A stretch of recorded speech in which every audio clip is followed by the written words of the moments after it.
I've been working as a cinema usher for 3 years, and by now it's become obvious to me that my cinema's rules are a bit out of the norm. Okay, that was a lie. They're batshit insane, but you can be the judge of that yourself. My name is Sean, I'm 21 years old, and I've been working this job for 3 years now. There's 2 reasons why I ended up here, and why I didn't leave after I realized just how screwed up this place is. The first is that not many employers will hire a high school dropout with a criminal record for petty theft and drug possession. I made some bad decisions early on in my life, and even though I'm on the straight and narrow now, my life has been marked forever by those unfortunate choices. The second reason is the pay. A cinema usher's job is checking tickets, cleaning rooms between shows, and checking that every movie runs smoothly. Usually ushers earn minimum wage if they're lucky. I, on the other hand, get the same pay as the manager of any normal joint. Although when you take into account the stuff I have to deal with every day, it becomes a whole lot less alluring. But none of you really care about that, do you? You're here for the story, and I won't disappoint. So, here they are, the rules of my cinema. Rule number 1. Never ever open the door to room 3 once the movie has started. Sounds simple, right? This rule, and the time I almost broke it, were the first signs I got that the cinema wasn't 100% normal.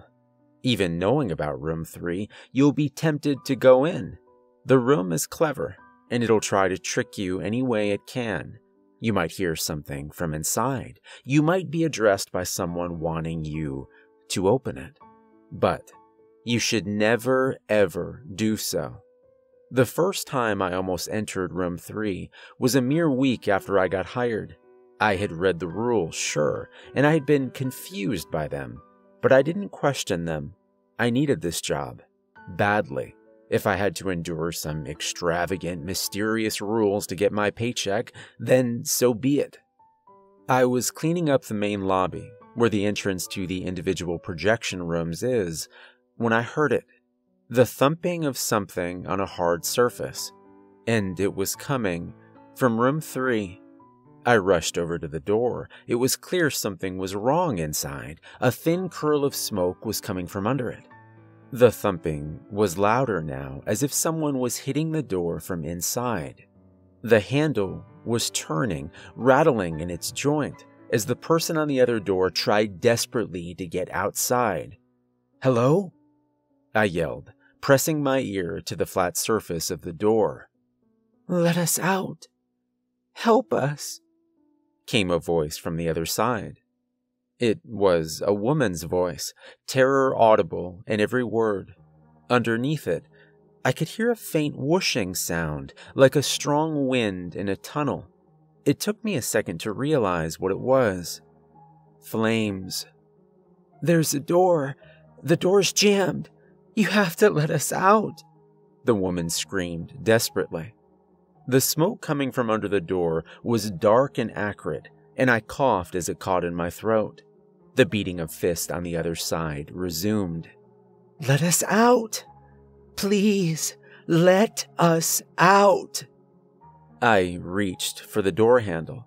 Any thought of rules in my head was gone. There were people in there who needed my help. A hand reached out from behind me and grabbed my arm. I jumped in shock, twisting around. It was David, my manager.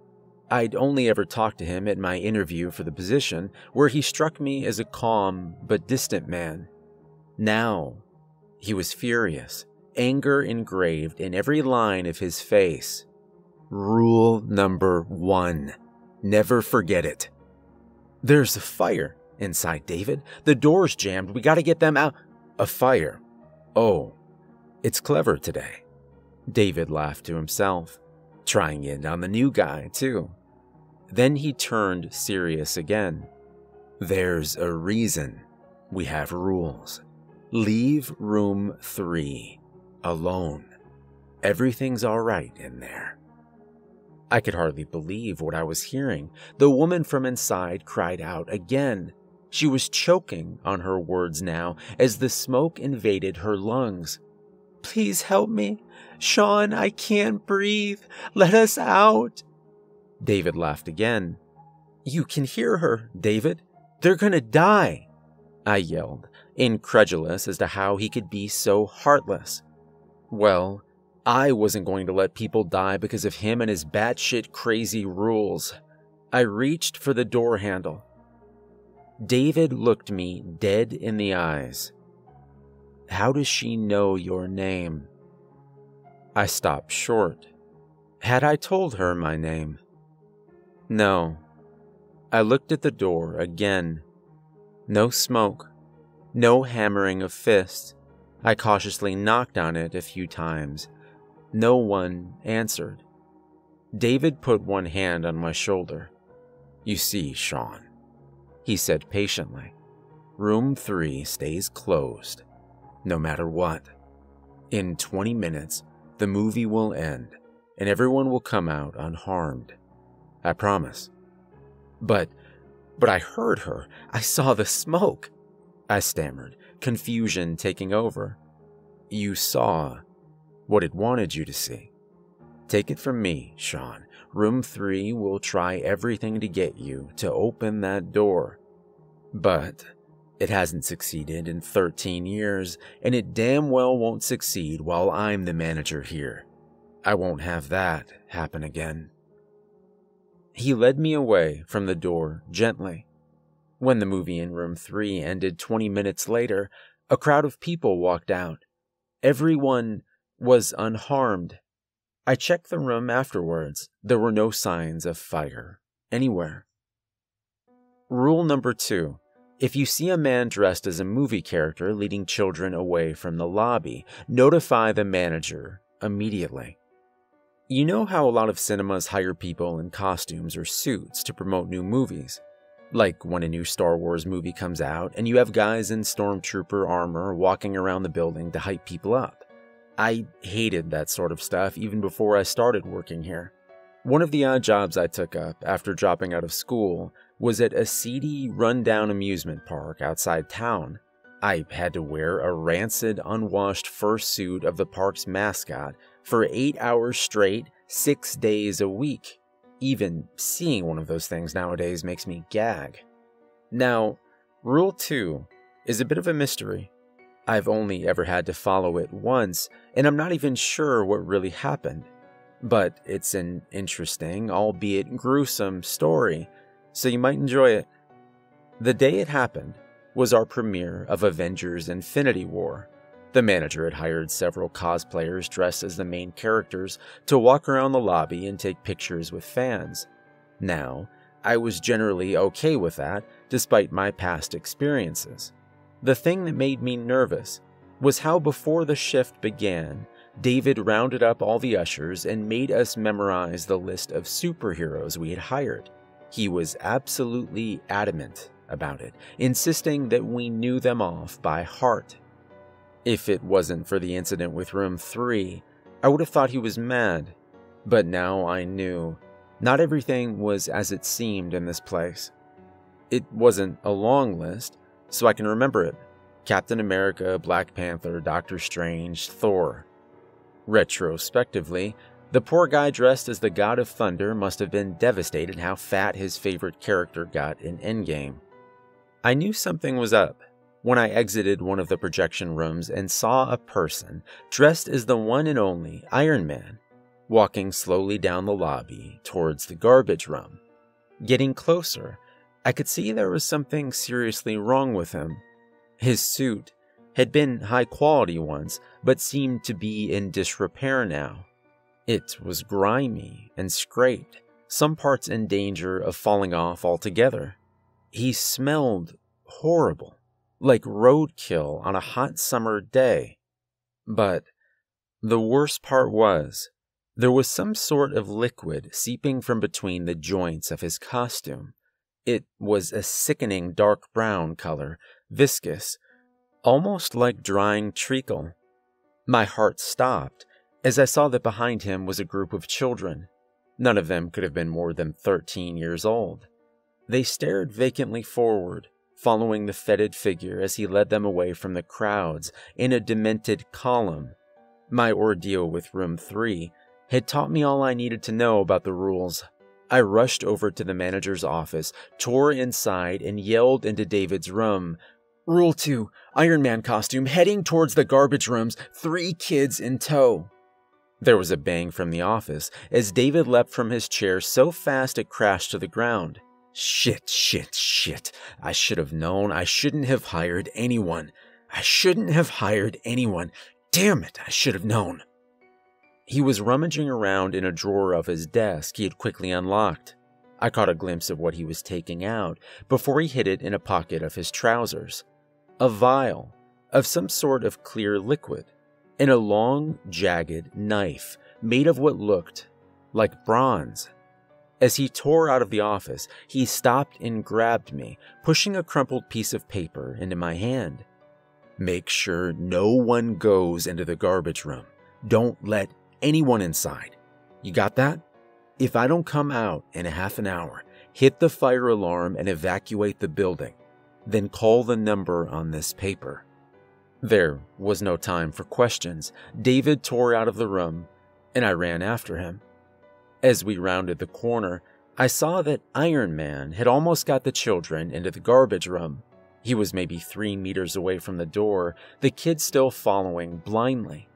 David tore past them and rammed open the door. Then, in one clean movement, he grabbed the costume thing, threw it inside, and slammed the door shut. The children twitched, like puppets with their strings jerked up and down. Then, they looked around, confused. They probably didn't even know how they got there. So, they did what any kid would do in that situation. They started to cry. It was 23 minutes before David left the garbage room. There were dark red marks on his once clean shirt, and a horrible stench wafted off him. He looked tired. "Clean up in there, Sean. If you find anything strange outside a garbage bag, don't touch it. Just come tell me." He stumbled off to his office. The garbage room was a wreck. The stinking dark liquid stained the floor, the walls, and even the ceiling in some places. In the corner, there were several black plastic bags. A wet patch of that noisome dark liquid was slowly spreading from underneath them. Rule number 3. If a man with a tattoo on his left cheek wants something from the lost and found, don't give it to him. Now, this one isn't exactly tied to a story I personally experienced, but I still have something to say about it. After the Rule 2 incident, David started treating me kinder. I guess he trusted me a bit more, since he knew I'd learned my lesson and understood that the rules weren't there for benign reasons.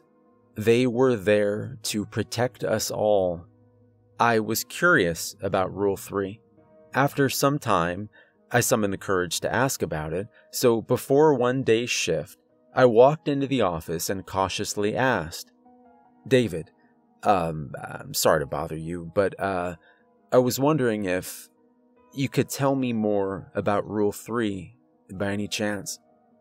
David smiled wryly. "Curious, are you? Don't worry. I would be too." He began rummaging about in his drawers and file folders. Eventually, he handed me several yellowed papers stapled together in the corner.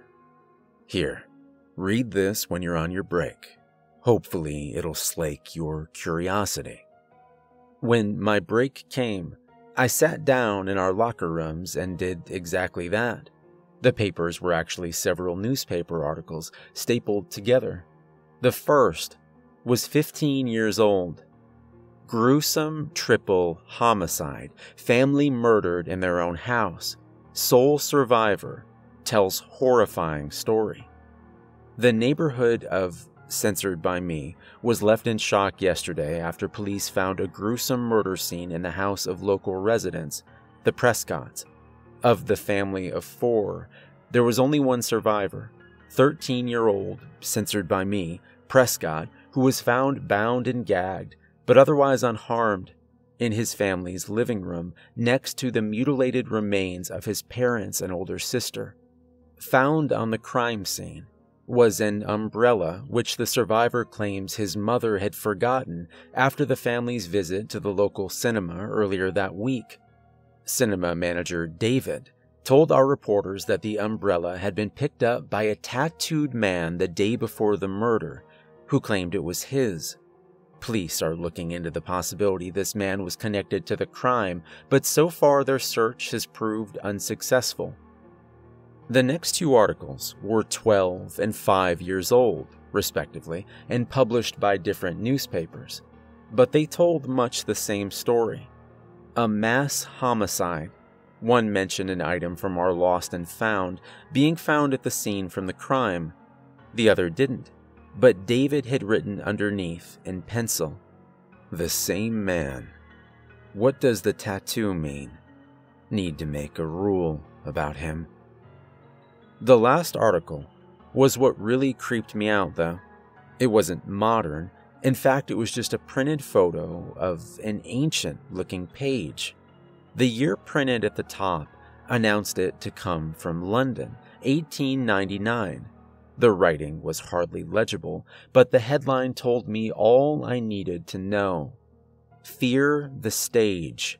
London theater shuts down amid murder spree as mysterious killer claims forgotten items. Some rules are harder to follow than others, and some come up more often. Rule 4 is one of the rarer ones, and I thank God for that. Rule number 4.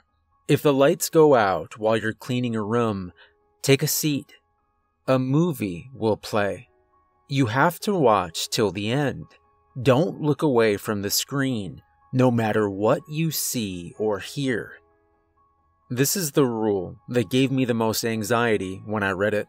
Having already had a run-in with rules 1 and 2, I knew just how serious following our commandments, or failing to do so, could be. My experience with rule number 4 happened when I was cleaning out room 1 after a movie. Without a warning, it happened. The thing I'd been dreading for months at that point. The lights went out. There wasn't a pop, like a light bulb going off. 1 second, I was in a well-lit room. The next, I was standing in pitch blackness. I froze, even though I'd been mentally preparing myself for this for weeks. I froze. Take a seat. Damn you, take a seat. Finally, my limbs obeyed my mind. I leapt for where I hoped the nearest row was and rammed myself down into a place. Just in time, the screen lit up, filling with static, before resolving into the image of a dark, dank cellar. The image quality was ancient, like some Super 8mm film from the 90s. Through the grainy screen, I could make out that there was a single chair in the center of the room. Tied to it was a young man. He was struggling against his bonds, and I could tell he was injured. Narrow streams of blood streamed down his face from an injury above his brow, and his arms were rubbed raw from the ropes. There was something terribly familiar about the prisoner. Not his face. I'd never seen that in my life. But his clothes. I froze as I heard something move behind me. It was the creak of a cinema chair. My back crawled. Someone, something, had just sat down behind me. It took all my willpower not to swivel around or to jump from my seat and make a break for the entrance.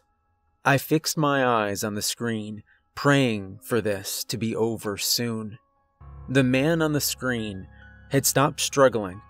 He was looking at something behind the camera. It took me a second to realize he had to be watching the cameraman. I almost jumped from my seat as a voice whispered behind me, "What an actor, huh?" The voice was low, a practically inaudible whisper. It sounded human. Almost. But I knew immediately it was anything but. I can't explain precisely how. It was something about the cadence of the thing's speech, almost as if its throat wasn't quite made for human language, and it just did its best at mimicking what it had heard. Even worse, the voice was coming from slightly above me, not directly behind. Whatever was in the chair behind me, it had to be absolutely massive when standing up. Should I answer? Should I just keep watching? The rules hadn't told me about that. I remained silent, gripping the armrest to stop myself from shaking, eyes fixed forward towards the screen. The camera was moving as the person carrying it approached his prisoner. The man in the chair was trying desperately to recoil, but his binds were too tight for anything but the slightest movement. And as the camera got closer, I recognized what was so horribly familiar about him. His clothes. He was wearing a cinema uniform. My cinema's uniform. "Where do you think they got the costumes?" whispered the thing sitting behind me. Sadistic irony dripped from every word. It was playing with me. I didn't answer. The movie went on for about half an hour. I won't tell you exactly what I saw. I don't want to think about it more than I have to. I'm not sure that stuff would be allowed here, not even in description. Suffice to say, I wouldn't wish such a fate upon my worst enemy. At one point, I retched and vomited over myself in the floor. As my stomach convulsed, I almost took my eyes off the screen, and at that moment, I felt the thing's hot, stinking breath on my back. It wanted me to look away. It wanted me to give in. I looked up, again fixing my eyes on the gruesome scene playing out on screen. The thing behind me spoke only once more before the lights came on as abruptly as they had turned off. It sounded frustrated, angry, even. "You know the saying, Sean, rules are made to be broken. Or at least that guy thought so." I wish I could end the story there, but unfortunately, there's just a bit more to it. Because the guy on the screen had been a worker here. Because he had died for breaking a rule. Because David hadn't told us everything, instead keeping us on some sort of bullshit need-to-know basis. Someone had suffered a fate worse than death because of his secrecy, and I would have him explain himself. Still covered in my own sick and cold sweat, I stormed through the lobby, ignoring the disgusted looks of the customers there. I slammed into the office. David looked up calmly. "Rule 4 or Rule 11? "Rule 4. "Good. Good. Good. You knew what the risk was. You knew what could happen, but you didn't tell anyone. That guy I saw, the things that it did to him. You could have stopped that." David sighed tiredly. "It's better this way, Sean." "What? How can it be?" "Let me explain something to you," David said, getting up to stand eye to eye with me. There was a hint of steel in his voice now, and a flash of suppressed anger in his look. I shut up. "Some things can be avoided if you know about them. Room 3 is like that. If you know what it wants, and how it will try to get it, it's easier not to fall for it. But some things, Sean, some things only get stronger the more you know about them. You can avoid breaking rule number 4 with what you know right now. You just need to keep watching. But the more you know about it, the more direct the thing in that room can be in its attempt to get you to look away. And the last guy? The one I saw on screen? He knew too much. Even more than you do now. It was a mistake I will never repeat, and a lesson I will never forget. There's a threshold, Sean, that I can't allow you to cross. If you know too much, no amount of willpower or strength will keep your eyes on that screen. Rule number 5. If you encounter a room where all customers are looking directly at you and smiling, inform the manager immediately. Rule number 5 is the one which raised the most questions in my mind about this cinema and my work. My encounter with it occurred about 1.5 years into my time here. Something you should know about the work of a cinema usher: we need to check that every movie is running smoothly, with working subtitles and so on. We're only obligated to do so at the beginning of each projection, but if we have had some free time during our shift, we like to check in at random to make sure everything is alright. Unfortunately, it's exactly because of this that I entered room 5 one day, only to have a heart attack as I realized that every single person inside was looking me dead in the eye, smiling eerily. Taking care not to even blink, I slowly backed out of the room. The customers never broke eye contact, not even a blink. The second I was in the relative safety of the lobby, I ran over to David, who was talking with a customer at our small bar. "Rule 5, I said once I reached him. David went pale. The customer, a young, attractive woman, looked over at him in confusion. "Excuse me," David muttered in her direction, before turning to me. "Which room?" "5. Follow me." We ran over to the room. Once inside, David gestured for me to remain at the bottom of the rows of seats. "Stay here." He didn't need to tell me twice. The room full of customers was deadly quiet, every head silently turning to follow David as he walked in front of the screen and stopped in the middle of the room. "What do you want?" he said, to the room at large. Every person in the room opened their mouth in unison and said, in a perfect chorus, "Hello, manager.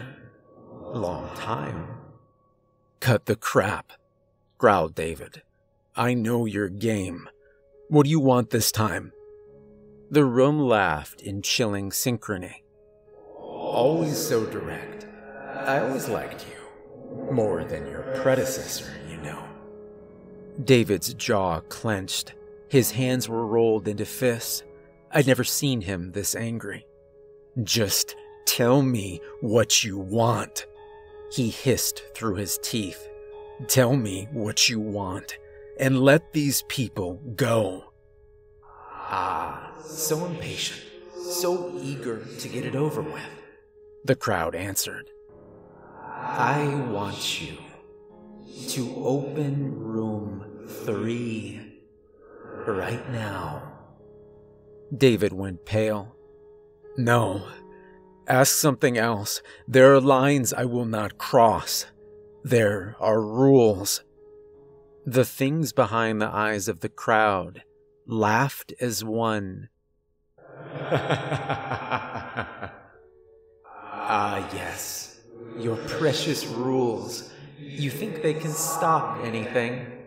They stop nothing, David. They only delay it." "Giving me information for free," David said sarcastically. "You've changed since last time we talked." "I only tell you what you already know, and my price does not change. You will open room 3 again." For the first time, David hesitated, only for a second, but the things noticed and laughed cruelly at him. "I've already told you I won't do it. That rule is never broken," he said finally. "Do you forget your history after a mere 13 years? The crowd sneered. "The fate of these people is in your hands, David. You know what happens to them when my price is not paid. Do you seek to atone with this meaningless resistance for the sacrifice that was made because of your mistake? I don't atone, David hissed. And I made no mistake. Would the one who you miss so dearly agree? I think not. The things intoned. There was a charged silence. Then the crowd spoke again. The price has been paid. These people are safe. David blinked in confusion. What? What price? Room 3 was never the price. The anguish of your remembrance, as well as the unanswered questions that will now plague this servant of yours, were the price. You bastard, David whispered. David stormed out of the room without another word. The crowd followed him with their gaze, and then fixed it upon me. A smile, a nod, then the crowd looked up as one, and shed their identical behavior. A hidden tension was released. They were free. Rule number 6. If a customer hears noises in the air ducts, assure them that you will look into it. Take one of the packages marked R6 from behind the bar, enter the air ducts through the garbage room, and place the contents of the package at least 10 meters away from the entrance. Leave the air ducts as fast as possible. This is one of the easiest rules to follow, although the time limit is worrying at first. It's also one of the most commonly employed, usually coming up about once a week. Thankfully, I've never seen anyone fail to uphold it. The first time I had to feed the thing in the air ducts was a very busy shift. We had premiered The Rise of Skywalker a few days before, and we were still being swamped by crowds of customers. I was cleaning up the lobby from the ever-present spilled popcorn when an angry-looking young man wearing a Star Wars shirt stormed over to me. "Good day, sir. How may I—" "Yeah, man, whatever." He cut me off immediately. "Could you fix your damn aircon, dude? There's something banging around in there near the grill in our room. I didn't pay for this kind of shit." I clenched my teeth to control my temper at the man's manners, but managed to remain calm. "Yes, sir. Of course. Sorry for the inconvenience." David will probably forgive you for letting a room of people die at the hand of God knows what, but he won't allow you to be rude to customers. He's just like that. After the customer had stalked off again, I got one of the marked packages from behind the bar. It was strangely heavy, and I could feel moisture seeping out from inside it. Doing my best to ignore it, I crossed over to the garbage room and opened the grill covering the air ducts. I could hear whatever the customer had been complaining about. A fast tip-tap sound, like fingers drumming endlessly against the side of the duct. My skin crawled.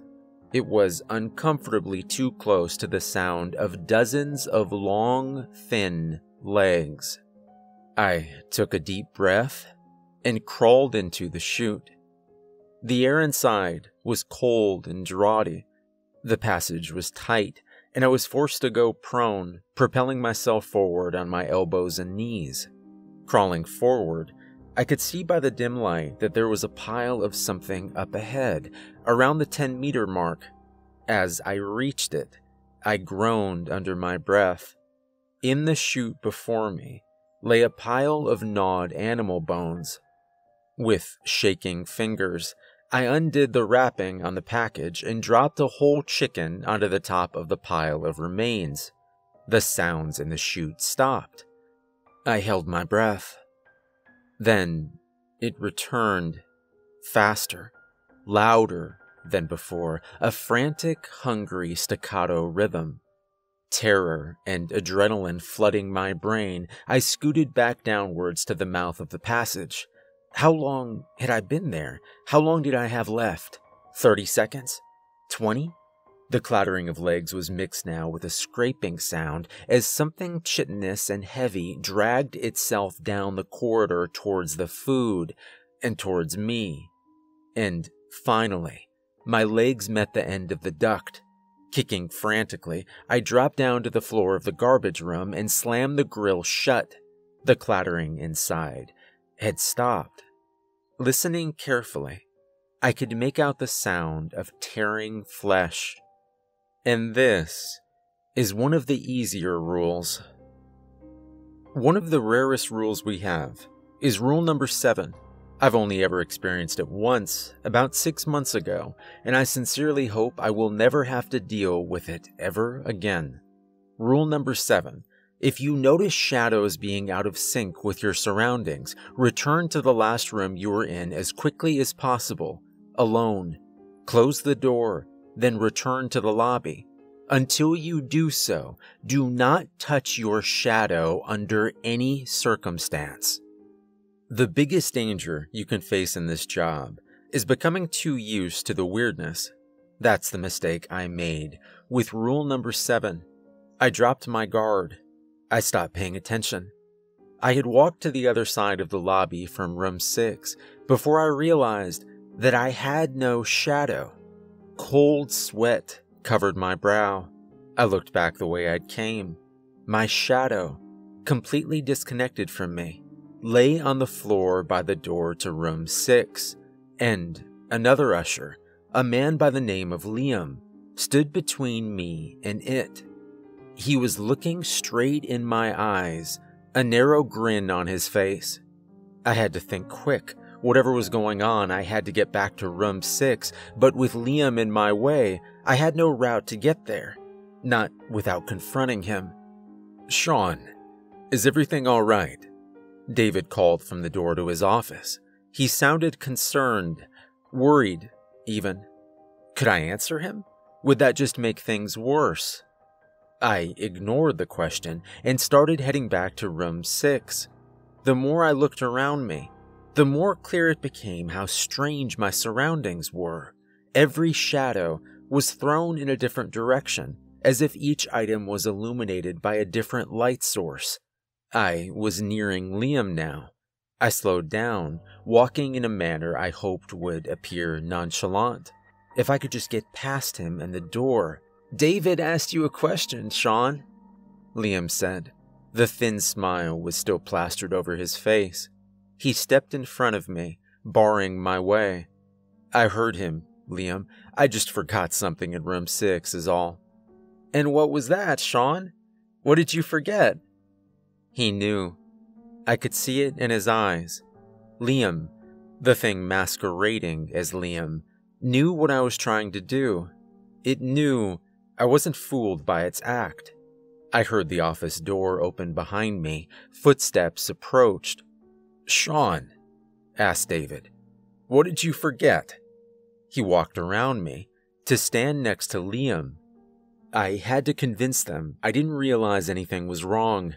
I couldn't get to room 6 otherwise. Even if I did make it there, the rule said I had to be alone. They couldn't follow me. "I, forgot to clean up a spilled drink. I'll just get some paper towels from the garbage room and go and finish it." I smiled weakly, cursing my quivering voice. It was a bad lie. I could see it in David's eyes. He wasn't convinced. "Liam, help him out with that, would you?" he said, walking away to the office. Liam smiled at me again. It was a horrible sight. "Well, let's go, Sean," he sneered. We walked to the garbage room. My mind raced as I tried desperately to think of a way out of this situation. Liam was watching me from the corner of his eye, waiting for me to make a run for room 6. A desperate plan formed in my head. It was a gamble, and for all I knew, the other rules of the cinema didn't even apply in this place, whatever it was. But it was the only way to escape that I could think of. We entered the garbage room. Liam wasn't even acting inconspicuous anymore. He was looking straight at me, still smiling that horrible grin. With Liam following, I walked to the back of the garbage room and punched him in the face with all my strength. The thing wearing his body stumbled backwards, surprised, and in the second of time it bought me, I scrabbled at the air duct in the back of the room, opening it at the last second. The thing's fingers grabbed me from behind and turned me around to face it. The look of humanity Liam had worn before was shedding off like a snakeskin. His face grew disproportionate, his eyes pools of shadow. He laughed in my face. "I knew you weren't fooled. I knew it. Well, playtime's over. Time for you to meet your shadow," it said insanely. "I hope you like it here, because you're going to be staying with me." I kicked out desperately, fighting against the thing's strength as it gripped my arms. I managed to turn us around, ramming its back into the open air duct. It screeched in pain.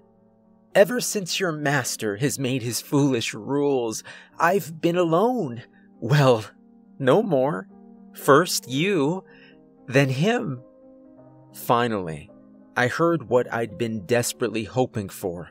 A sound coming from the air duct behind Liam. The scuttling of many thin feet. The thing had only a second to realize what I'd done. Its eyes widened. "No." Then, it was ripped backwards as a terrible force tore it into the vent. Bones cracked as its back and legs bent in angles they were never meant to. Then, it was gone, screaming and cursing. I stumbled away from the wall. I had little time. As I ran across the lobby towards room 6, the thing wearing David's body tore out of the office. It screamed in frustration as it sprinted towards me. I reached room 6. My shadow coiled on the ground, trying to reach me but coming just short. David was near, meters away from me, a cry of anger and desperation filling the air. I flung open the door, jumped inside, and slammed it behind me. Silence dropped like a stone. Cautiously, I opened the door again. The lobby was empty. I looked down and heaved a sigh of relief. My shadow was once again at my feet. Rule number 8.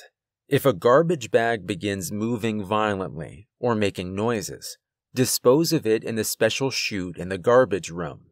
Do not open the bag.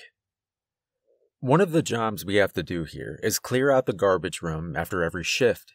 This means loading up all the trash up on a trolley and taking it to the basement parking lot, where a truck will come pick it up every week. Rule number 8 is probably the worst after number 4. It's not as mentally scarring, but it can still mess up your mind if you think too much about it.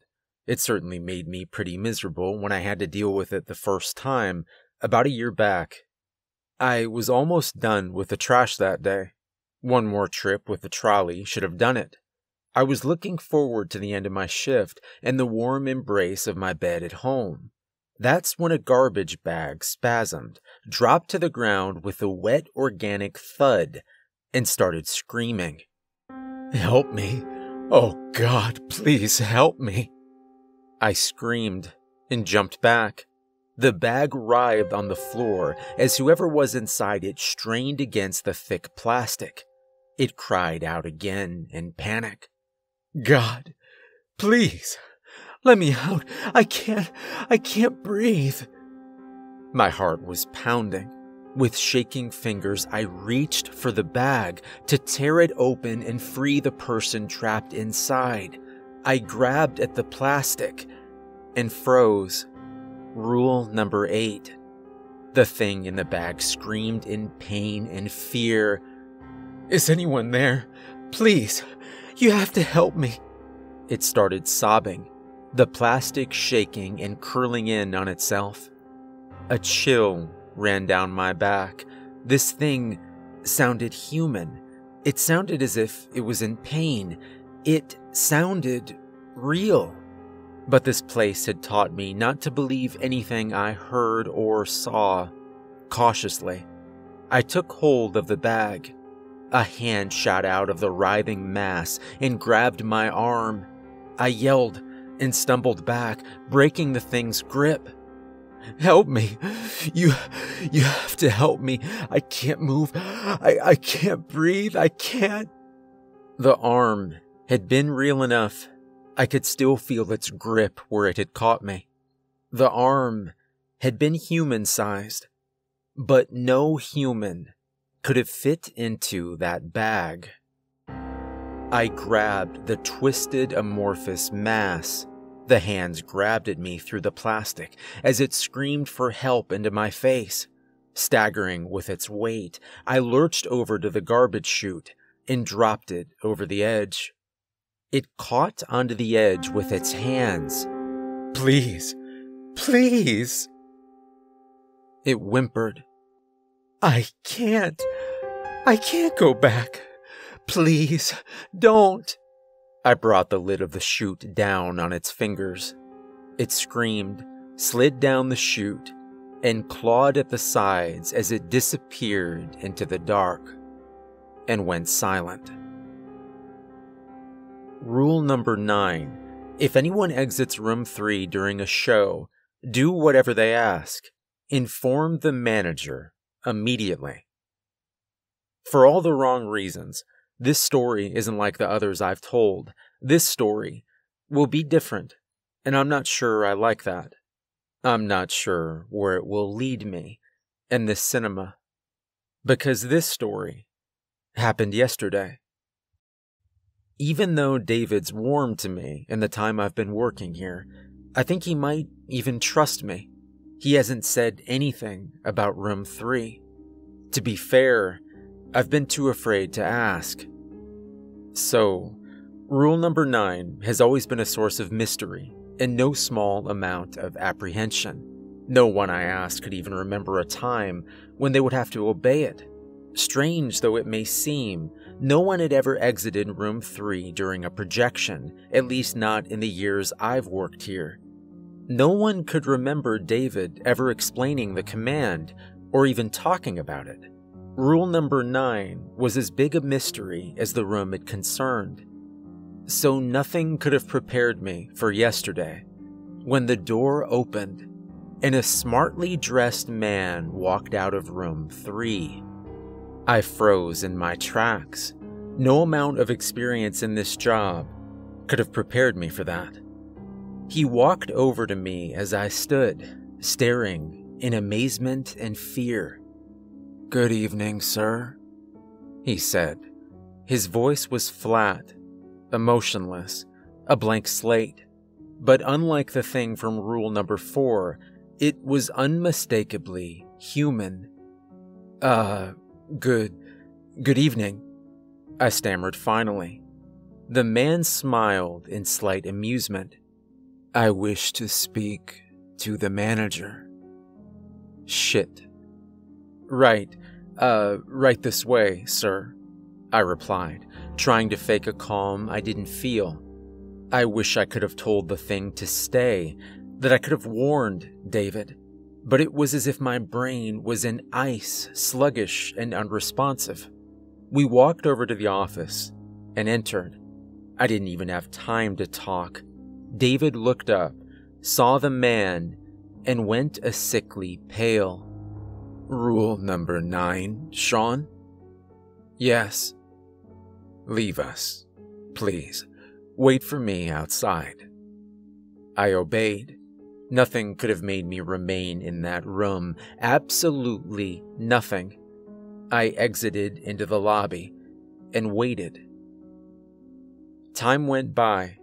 I could hear the murmur of conversation from inside the office. Occasionally, David's voice would rise in volume, and I swear that at one point, I heard him weeping. It was half an hour until David opened the door and walked out. He was even paler than before, like all the blood had left his body. His hands shook very slightly, but I noticed. In the second before he closed the door, I could see the room behind him. It was empty. The man had gone. "David?" I asked cautiously, not knowing what to say. Is everything... What happened?" David fixed his eyes on me. They were red-rimmed and bloodshot. "Go home, Sean. Rest. Sleep. Prepare." "Why? Prepare for what?" "We're going to break rules 10 and 11 tomorrow." Walking to work yesterday was the hardest thing I've ever done. Anticipation and fear mixed within me in equal measure. David's recommendation to rest and sleep had proven to be impossible to obey, and I had spent the whole night dreading what would come in the morning. When I came to work, I found the cinema empty. A sign at the entrance announced closed temporarily due to equipment malfunction. David was already there. He sat in his unlit office, staring at the wall in silence. I walked in and stood at the door. I didn't have the courage to interrupt his thought. Eventually, he looked up. "Sean," he said, his voice hollow. "I'm sorry. My mind was somewhere else." He got up and walked over to me. "You said we were going to break rules today," I said. "Yes. Rules 10 and 11. Rule number 10. If you find a book bound in black leather on the premises, do not open it. Rule number 10. The black book, as we like to call it. You'd see it at pretty much every shift, and overcoming the need to open it was one of the first things you learned to do on the job. No one knew what was inside its yellowed, ancient pages. It moved and shifted, mysteriously. You'd see it in the corner of the garbage room, propped up invitingly in the corner.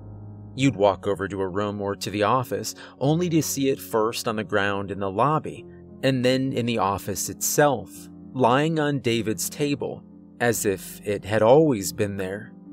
We'd never seen even David open it. It seemed I was going to see that now. It took us an unusually long time to find the book. Searching first the office and the lobby and the rooms, we then returned in defeat, only to find it sitting on one of David's filing cabinets. He snorted derisively and went to pick it up. Its ancient-looking pages, yellowed by time, crackled as he opened it cautiously. From where I was standing, I couldn't see the words within and moved to look at them over his shoulder. David slammed the covers closed.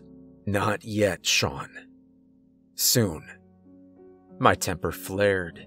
"David, I don't know anything about what's going on. I don't know what we're here to do today or why we're breaking two of our rules. I don't expect you to tell me everything, but you've got to give me something." My anger receded as quickly as it had risen. I realized this was, despite everything, my employer. David smiled wryly. There was a second's silence. "You're right, Sean. You deserve to know something. I'm sorry. After 15 years in this job, you begin to get used to not telling anyone more than they need to know. 13 years ago, I made a mistake, Sean. Room 3 tricked me by using my affection for someone close to me. I opened the room and almost brought disaster on us all. It's ironic.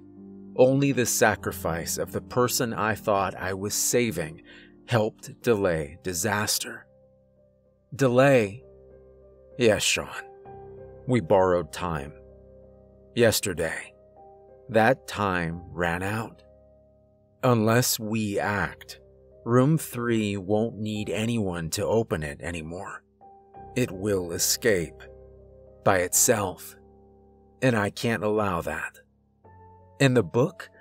What is it?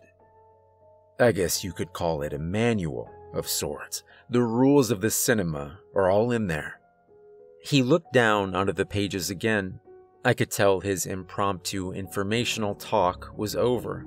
I could be happy for even the little I had gotten. David turned some pages, scanning their contents, before pointing at a piece of the page and smiling to himself. "Sean, I'm going to have to ask you to leave the room for a while. Just for a while. This shouldn't take long."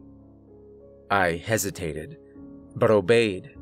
Standing in front of the room, I could see David's shadow on the drawn blinds of his office window as he moved around. Suddenly, another shadow sprang up from behind him. It walked around until they stood face to face. Another joined it, and then another. Muted voices reached me. David sounded resolute and determined. The answering voices, many talking over each other at one time, were sharp but barely heard whispers, like the drawing of a knife across skin. The shadows gathered around David. He stood unmoving, his hands falling to his sides. The shadows leapt. They slid, merging with David's, and disappeared. Not waiting for a command, I ran into the office. I crashed through the door. David stood at his table, leaning on it tiredly and gasping for air, but he was unharmed. "What the hell just happened?" I asked. "What the hell were those things?" David chuckled to himself. "I guess you could call them messengers, or taskmasters." "Could you please not talk in riddles for once, David?" I said, exasperated that even now I was being kept on a need-to-know basis. "I called out to something that shouldn't be called, Sean. But this is a trying day, and desperate times call for desperate measures. Let's go. It should be arriving soon enough, and I'd hate to keep it waiting." He walked past me, still carrying the black book. After a second, I followed in mute frustration. Opening the door to the office, I saw what he had been talking about. Rule number 11. The Lady in Black. If a woman in a black dress offers you a drink, do not accept. A woman stood before us. She was tall, taller than either of us, and her pale face contrasted with her deep dark hair. She wore a flowing, midnight black dress. In her hands was a carved wooden goblet.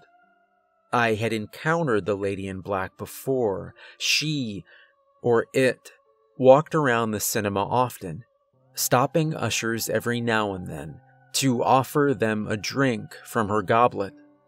The liquid within was translucent and looked for all purposes like clear water. Somehow, I always doubted it was anything that harmless. Thankfully, she never forces a drink on us, making her one of the least dangerous things you could encounter here. When you refused, she would nod silently, understandingly, and move on. Now, she was here. "Will you accept my chalice?" she said, almost whispering. Her voice was faint and unfathomably sad. I made to refuse. It was almost muscle memory at this point, honed by dozens of encounters with her. But my words stuck in my throat when I realized she wasn't looking at me. She was talking to David. He was quiet for a second.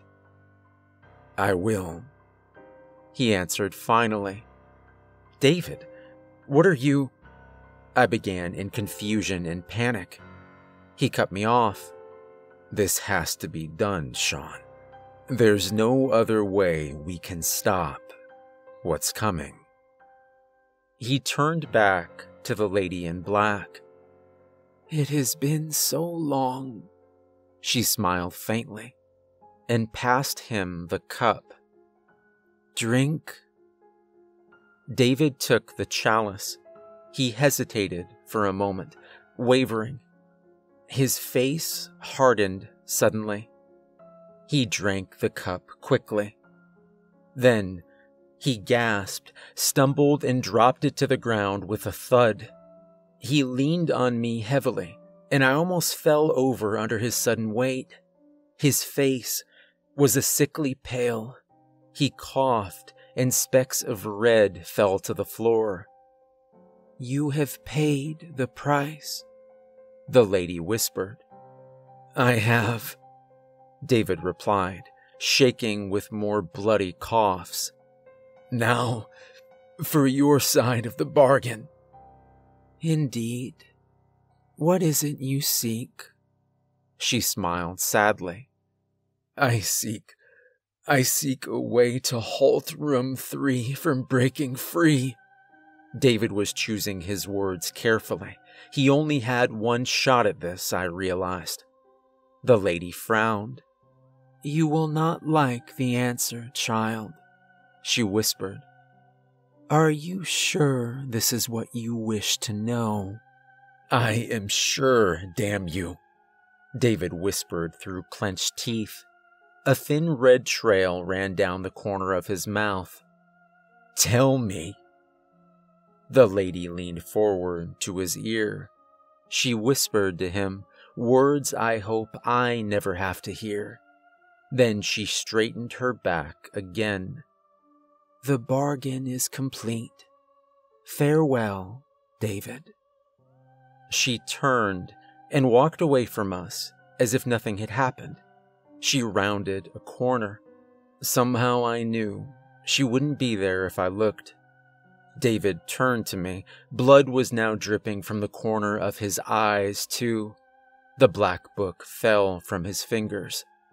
"David, what did you do? What's happening?" I stammered. "What did she tell you?" I had to lean forward to hear his reply, his voice weakening with every word. Go to the projection booth, Sean. Turn on all the projectors. Do it now. Quick." The command in his tone was absolute. I ran for the projection booth. I swiftly flipped every switch, moving from projector to projector. The whir of machinery filled the air. Empty though it was, there was now a show in every room of the cinema. I realized what David was doing. Too late, I realized. I sprinted back for the lobby, taking the stairs from the booth 3 at a time. I had to be in time. I had to. He wasn't in the front of the office anymore. The black book lay, open, from when it had fallen to the ground, the only indicator he had ever even stood there. I ran over to it and looked around the lobby. Of course. David stood before room 3. His hand was on the handle. He looked back at me, blood in his eyes. "David, don't!" I screamed. 13 years, Sean. Use them well. He called out to me. He smiled. Then he opened the door. The darkness on the other side was absolute, all light stopping the second it hit the doorframe. David didn't hesitate. He stepped forward and closed the door behind him. I stood, frozen. He was gone. There was a rumble, and the earth shook. The door to room 3 rattled in its frame as whatever was inside strained at the walls, eager to escape. But it struggled in vain. Whatever David had done, whatever his sacrifice had achieved, it had robbed room 3, bound it again, bought more time. The rumbling subsided. The door stopped shaking. There was silence. A rustle of pages below drew my gaze. I looked down at the book at my feet. It was open on the last page. There was only one sentence on it, written in black ink. Rule number 12. There must always be a manager.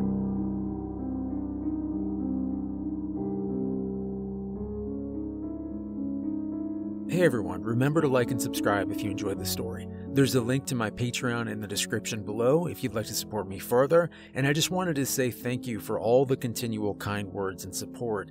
We hit 25,000 last week, and it's been unbelievably rewarding for me to see how much you're all enjoying the stories. I hope you have a wonderful rest of your week, and thanks for listening.